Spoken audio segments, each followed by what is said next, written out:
Ikomishoni kaMadlanga kunye nekomiti ye-ad hoc yaqhuba nokuveza amabanga wothusayo kurhwaphilizo ungenelela kwezopolitiko kunye nongena kulwaphulo-mthetho kumapolisa kunye nenkqubo yezobulungisa eMzantsi Afrika. Ukuxovula ngakumbi ke mbukeli siqhagamshelana nomhlalutyi wezopolitiko uGqirha Xolisile Ngumbela. Gqirha Xolisile Ngumbela, masikubulise sikwamkele. Sibambe ngazibini ngexesha lakho ngale ntsasa. Manibulise makhulu, ndithi kuwe nabaphulaphula inqanga nentsiba zayo kusasa nje. Khosi, yeyi le veki nje umuntu akasakwazi nokuba alale, uthi uvuka nje uvuka umlomo etsolo kukhuza zizinto eziqhubekayo. Ucinge ntoni xa sijonga phaa kwikomishoni kaMadlanga siphinde sijonge nekomiti ye-ad hoc? Senditsho kuyabonakala into yokubana le grave ishushu ishota nje ngomncindo. Uyabona ngoku makholisi kumgxobhozo kathisayo, kwaye lo mgxobhozo sikuwo njengokuba usitsho uba ngudlwabhiya, ngoba xa sijongile ufumanisa into yobana ngoku ikhona ukhuphiswano phakathi kweMadlanga kunye nepalamente. Ufumanisa into okokubana ngoku ii-politicians zona zinguwashiywa nowashiywa kwaye zifuna uzibeka phambili. Ngoku iMadlanga besisajongile and sicinga uba izawuqhuba kakuhle, kodwa ngoku iMadlanga isibethe olungophiyo. Uyaqonda uba ukunqumama kukaTerry Motau kubonakalise into okokubana ikhona impixano yangaphakathi kwikhomishini kunye nesebe eli lezobulungisa. Siphinde sibone ke ngoku into okokubana umnumzana u-X lona xa nika ubungqina engabunikisa imbona, iyasibetha loo nto ke makhulu. Siyaqhwalela ke ngoku kwi-trust apha ekubathembeni, ngoba kaloku iikhomishini bezikhe zafika ekaZondo, asikhange sibone mntu ophezulu ephendula, basaqhuba nobomi babo. Siphinde sibone into okokubana naphaya kaloku kulaa khomishini yaseMarikana abantu phayana amapolisa asiboni abekwa butyala, kodwa kwavezwa into okokubana unyamnyeko nobundlobongela basesipoliseni, kodwa kukho mntu ude afumaneke.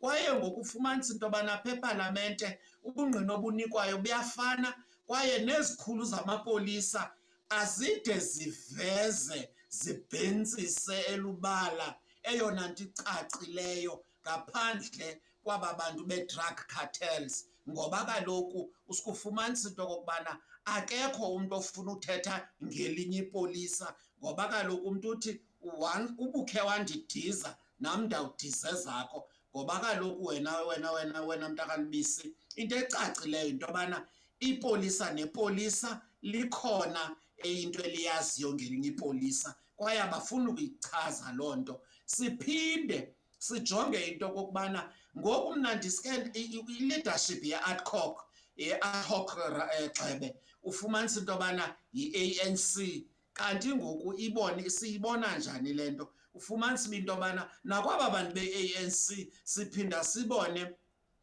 inkosikazi lihlele ekuqaleni yile kaloku ye-PPE ngexesha le-COVID.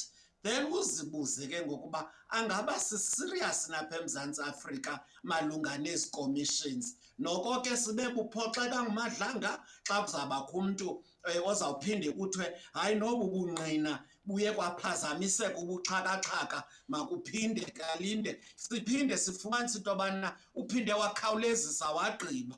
Uyayibona, iphinde ke ngoku le nto ingasiniki mongo ngxam ucacileyo obheka phambili nethemba le nto yoba naye yena uzawube wahlukile. Ithethe into okokubana le nto mntakalibisi siqhubekeka kulo mgxobhozo sixhentsa ndawoninye.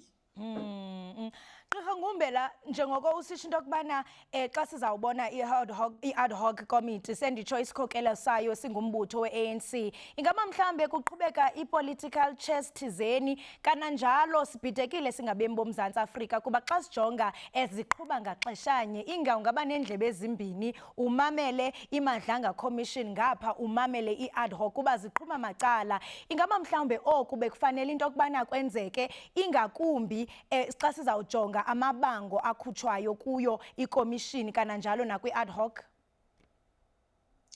Ndicinga uba mna msasazi bekumele ubana siye salinda zanikana ithuba kwaye ngokufumanisa uba ubuyijongile i-ad hoc uyawufumanisa into yobana iyagqabhagqabhisa iyaleqa and ngoba yona noxa kusithiwa yona ijonge i-oversight i-terms of reference zahlukile kodwa sikufumanisa into yobana nobungqina obunikwayo bunye buyafana kwaye ngoku andiyiboni isizathu ngoba ngesikhe sanika ikomishini kaMadlanga ithuba kwaye nabo bajonge ngoku loo nto leyo ufumanisa into yobana ookhola bhanathi balapha ngabatyholo ufumanisa into okokubana nonkosikazi uDik ukholeka Dik ulapha naye ngumtyholwa yonke ukhusela Dik Oxebe ufumanisa into yobana yonke le nto isinika isibeke emgxobhozweni ngoku ufumanisa into yobana baleqe babiza uSibiya baleqa babiza uMchunu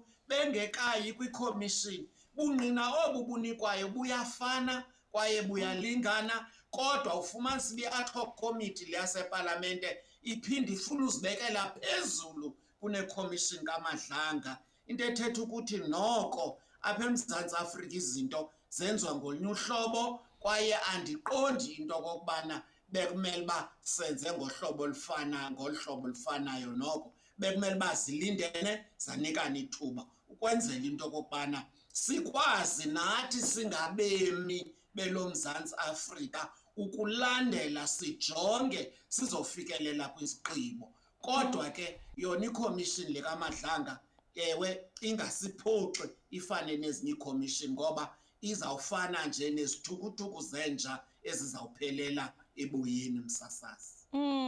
Gqirha sesiyazibuza kungoku nje into yokubana xa ezawuvela yena umphathiswa womchunu uyawuthetha ntoni kwikomishoni kaMadlanga xa ezawuqala kuyo le ad hoc committee kananjalo into esithi ndiphinde kukuba ubungqina bukaNjengele uMkhwanazi buye bashukumisa kwiinkokheli zamapolisa. Ingaba mhlawumbe loo nto isixelela ntoni ngemeko yamapolisa eMzantsi Afrika singalibalanga ingqina yena kaloku umhlekazi uSibiya senditsho ubuzwe nge-121 dockets waziphika ngaphambili waphendula nje into esingatsho into yokubana bekungathi nje ufudumeza umvubo. Kuyabuzwa kuthiwa ziphi ii-dockets uthi zithathiwe zabekwa zasiwe apho bekumele uba ziya khona uyashwantshwatha nje iimpendulo zakhe singatsho sithi zikrwempisa intloko kakhulu. Ingaba oku kusixelela ntoni ngeenkokheli zamapolisa kananjalo nge-honesty ne-dishonesty eqhuba ngaphakathi? Xa simjonga uSibiya lo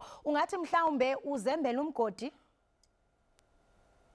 OkaSibiya msasazi ndimbona elingqina eliqhwalela kakhulu kwaye ingqina elingenakuthembeka ngokupheleleyo kwaye nokaSibiya inintsi into ayaziyo nangasixelelanga yona endicinga into okokubana bekumele into okokubana okaSibiya uzilungiselele. He was poorly prepared and lo kaSibiya ingathi akanayo i-sense of urgency ne-seriousness kuyo yonke le nto iqhubekayo. Ndiphinde ndibone ke ngoku uyabona njengoba kusizo kaMchunu bemleqe bambizela kubo bengekabi besezawubiza nabanye abantu ebebengoominister nabanye abantu ebebengookommissionara noko iyagxabhagxabhisa i-ad hoc lena ngoku aske andaqiniseka ingathi yenza uphela sonwabe kodwa ke andazi noba uyiqaphele na lo kaMchunu ngoku sike waxhaphaka kokwabo KwaZulu Natal kwaye ngokumbona into okokubana uzenza ixhoba and yeyona nto ke ndiyiqapheleyo nendiyibonayo into okokubana uza kuzenza ixhoba and uzawuzenza ixhoba lezopolitiko kanti ke silindile besifuna into kokubana asicacisele asichazele elubala. Kwaye ngoku le nto ithetha into kokubana apha emapoliseni ngugxwabhagxwabha wezinto, akukhange yilaa ntetho ithi siyekile zonto bekumele uba sizenzile asazenza, senza izinto ezingafanelekanga. Ngoku lo kaSibiya ufumanisa into yobana xa engayazi nala madokethi and engasikhombi indawo, ubungqina bakhe buthi finini esithubeni bungagcwalisi nebhekile, usinika ibhekile engagcwelanga. Ngoko into ethetha ukuthi yena isikrokrisa ube yilink kaminister kunye naba bantu be-underworld. Uyabuqinisa obo bungqina, noko kukrokra kunjalo. Bekumele uba kaloku aphuhlise asihlambalaze abeke elibala. Kodwa ke msasazi, ndiyafuna noyichaphazela into ethi lo umnumzana lo uye wabeka phakathi ubungqina kwathiwa uyagula. Mhlawumbi inokujika endleleni, uye woyika seleqalile. Ikhona into enjalo, okanye mhlawumbi naye kuthiwe sawuveza ezakho kuba wayethe esakuba ngumphathiswa we-social development nongupresident welamanini uBathabile Dlamini. Ubani nobani kwi-ANC unazo izikeleton zakhe ekhabhathini. Mhlawumbi nalapha ke uye woyika into yobana ikhabhathi ivulwe kuwe iskeleton zakhe, msasazi. Yho, hayi gqirha, uze nenye ke ngoku kuba kaloku kukhona namarhe wokuba ingathi ityhefu ngethuba okanye emva komishoni, kodwa wawaphatha loo marhe yena uFani Masemola esitsho into yokubana uyagula nje qha. Ngoku ke umntu ke ogulayo akade aphile na, senditsho uza nenye i-angle esingayazi, kodwa ke mhlawumbe ke esawubona ethubeni kuba ikomishoni iqinisekisile into yokubana uzawuza kungekudala nakubeni ke bengalichazanga usuku. Enye into ayo Gqirha Ngumbela, ingakumbi kule ntetho itshoyo yokubana sizawubona umhlekazi umchunu lo ezawuzenza ixhoba. Yinto mhlambe siphinde sayibona napha kuSibiya nalapho ebesitsho into yokubana yena uyanyeliswa, wade wakhankanya esitsho into yokubana ku-social media igama lakhe li-AI generated ukulungiselela abantu into yokubana abantu bathethe kakubi ngaye, kodwa kuthethe kakuhle ngomhlekazi lo umkhwanazi. Kodwa siselapho, enye into esiphinde sayiqaphela Gqirha Ngumbela kuyo lento yenzekayo i-timing. Sibone uMongameli uCyril Ramaphosa enqumamisa u-Inspector General of Intelligence uImtiaz Fazel. Abanye bathi mhlambe oku yi-decisive action ethile, abanye bathi yi-distraction. Luthini lwakho luvo? Uyabona ke msasazi, umongameli wethu into endimazi ngayo akakutsibela kugxothe. Umongameli ukunika ithuba ude uzibone nawe into kokubana amahlathi aphelile. Ndifuna ungqina ndithi umongameli ngoku uhleli kwi-distraction, kwaye umongameli ngoku unayo into ethi bezimuncu kakade. Kwaye ke ngoku uyaqonda into kokubana umongameli zimane nezakhe zivela. Yiyo nale nto ubufumanisi bepalamente umbuzo uye wabuzwa uthi lo unkosikazi lo uSimelane engakhange yena avele wamtshintsha iministry, bekutheni kungenzeki loo nto kokamchunu.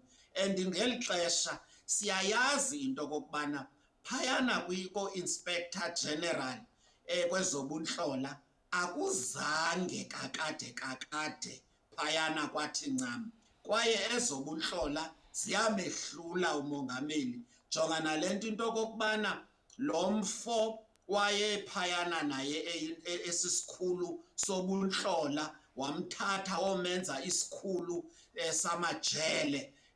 Wathi wawugqiba laa mfo yanguye odiza imali ezisekhawushini. Ufumanisa into kokubana nomnumzana uMaqethuka owayephaa kwezobunhlola, ezobunhlola zona kukhona ukungalawuleki kuzo, kwaye noomongameli abakwazi ukuzilawula noxa ziseofisini kamongameli. Into ethetha ukuthi nobungqina obu bunikwa ngumkhwanazi obuthi bayawuze bathenge izindlu zabo zenziwe ii-safe houses, kwaye nabasebenzi beefama zabo babhatala kweza slash funds. Into ethetha ukuthi kuninzi nje ukungahambi nokungalawuleki kwezinto apha eMzantsi Afrika nokungenelela kwabantu abangaphandle kwabaseburhulumenteni. Kwaye umongameli asizange simbone engqala ngqo umntu emkhawulezela ngokumgxotha, ngoba umntu uye ade azirizaynele. Simbonile amatyeli ngamatyeli, kodwa ngoku uvele wangqala wamgxotha ngoba umongameli is just diffusing ipressure, and enye into ufuna sifowukhase kwenye indawo, kwaye ke ngoku amehlo onke ajonge kuye ne-ANC nezindululo zemadlanga.